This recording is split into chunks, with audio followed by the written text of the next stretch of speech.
Hello everyone, civil service for you में आपका स्वागत है।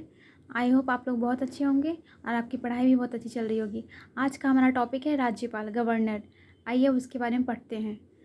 संविधान के भाग 6 में आर्टिकल 153 से लेकर 167, 153 से लेकर 167 के अंतर्गत राज्य कार्यपालिका का वर्णन है। राज्य कार्यपालिका में कौन कौन शामिल है? राज्यपाल, मुख्यमंत्री, मंत्रिपरिषद, राज्य के महाधिवक्ता। राज्यपाल राज्यों में राज्य का प्रमुख एवं संवैधानिक मुखिया होता है। वहीं शासन का प्रमुख मुख्यमंत्री होते हैं। यह संवैधानिक मुखिया होने के साथ साथ केंद्र सरकार के प्रतिनिधि के रूप में भी कार्य करता है, इसलिए इसकी दोहरी भूमिका भी कहा जाता है। अब राज्यपाल के बारे में कुछ पॉइंट्स हैं। तो इसकी नियुक्ति किस प्रकार होती है, इसके पद की शर्तें एवं पदावधि कब तक होती है, वीटो शक्ति क्या है, इसकी शक्तियाँ एवं कार्य के बारे में पढ़ते हैं। अब इसकी नियुक्ति के बारे में पढ़ते हैं। ना तो इसे प्रत्यक्ष रूप में हम चयन करते हैं, ना ही अप्रत्यक्ष रूप में। यह राष्ट्रपति के मोहर लगे आज्ञापत्र के माध्यम से इसकी नियुक्ति होती है। आर्टिकल 155 में राज्यपाल की नियुक्ति राष्ट्रपति के द्वारा की जाएगी। यह दिया गया है, एक व्यक्ति 2 या 2 से अधिक राज्यों का राज्यपाल नियुक्त किया जा सकता है। अब राज्यपाल की पदावधि की शर्तें, अर्हता, योग्यता के बारे में देखते हैं। वह भारत का नागरिक होना चाहिए, 35 वर्ष की आयु पूर्ण कर चुकी होनी चाहिए, ना संसद का सदस्य हो, ना ही विधानमंडल का, अर्थात ना तो वह लोकसभा, राज्यसभा या फिर ना ही विधानसभा को सदस्य हो। लाभ के पद पर ना हो। लाभ का पद का अर्थ है वह किसी राज्य या संघ के द्वारा उपलब्धियों का वह उपयोग न कर रहा हो। राज्यपाल को शपथ हाई कोर्ट के मुख्य न्यायाधीश दिलवाते हैं। अगर हाई कोर्ट के मुख्य न्यायाधीश अनुपस्थित हों तो वरिष्ठतम न्यायाधीश इन्हें शपथ दिलवाते हैं। 5 वर्ष तक इनका सामान्यतः कार्यकाल इनका 5 वर्ष तक होता है। अगर ये राष्ट्रपति को अपना त्यागपत्र सौंपते हैं, अर्थात राज्यपाल अपना त्यागपत्र राष्ट्रपति को सौंपते हैं। अब राज्यपाल के अन्य शक्तियों के बारे में देखते हैं। राज्यपाल की शक्तियाँ एवं कार्य। राज्य के समस्त कार्य राज्यपाल के नाम से होते हैं। उसी प्रकार जैसे कि राष्ट्रपति तरह ही हैं, व्यापक शक्तियाँ होती है, किंतु इसके पास कूटनीतिक सैन्य शक्तियाँ या आपातकालीन शक्तियाँ नहीं होती है। अब आगे देखते हैं कि मुख्यमंत्री की नियुक्ति करते हैं एवं मंत्रिपरिषद के सदस्यों की नियुक्ति करते हैं। राज्य के महाधिवक्ता, राज्य निर्वाचन आयुक्त, राज्य लोक सेवा आयोग के अध्यक्ष, इसकी भी नियुक्ति करते हैं। मुख्यमंत्री से प्रशासनिक एवं विधायिक मामलों में यह जानकारी प्राप्त करते हैं। राष्ट्रपति से संवैधानिक आपातकाल के लिए सिफारिश कर सकते हैं। राष्ट्रपति शासन के दौरान राष्ट्रपति के प्रतिनिधि के रूप में कार्यकारी शक्तियों का विस्तार करता है। अब विधायी शक्तियों के बारे में देखते हैं। राज्यपाल की विधायी शक्तियाँ कौन कौन सी है? विधानसभा सत्र को आहूत करना, सत्रावसान करना एवं विघटित करना। विधानमंडल के प्रत्येक चुनाव के पश्चात एवं पहले और प्रतिवर्ष के पहले सत्र को यह संबोधित करते हैं। विधानसभा अध्यक्ष, उपाध्यक्ष का अगर पद रिक्त होता है तो यह किसी भी सदस्य की नियुक्ति कर लेते हैं।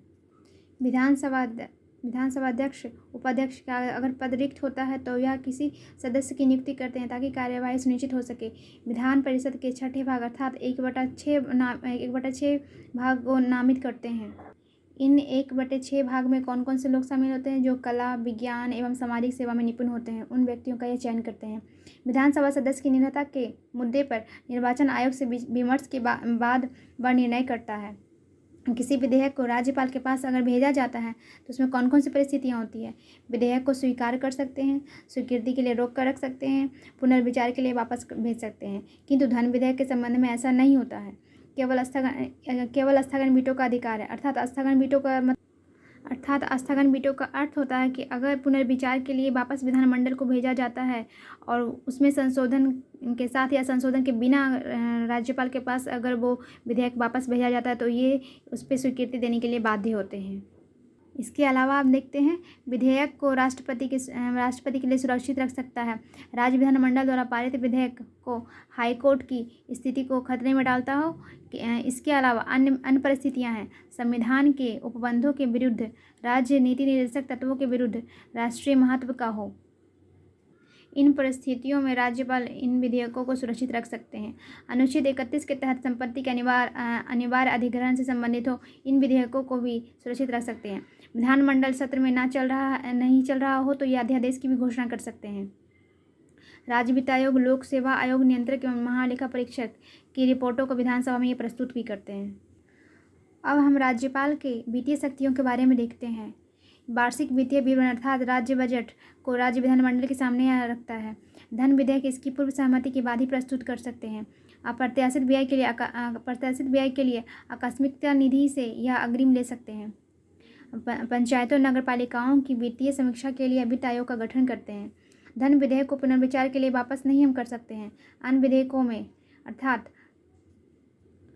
अर्थात अगर कोई सामान्य विधेयक है तो उसे स्वीकृत कर सकते हैं, अस्वीकृत कर सकते हैं, पुनर्विचार हेतु वापस विधानमंडल भेज सकते हैं, किंतु धन विधेयक को हम पुनर्विचार के लिए वापस नहीं भेज सकते हैं।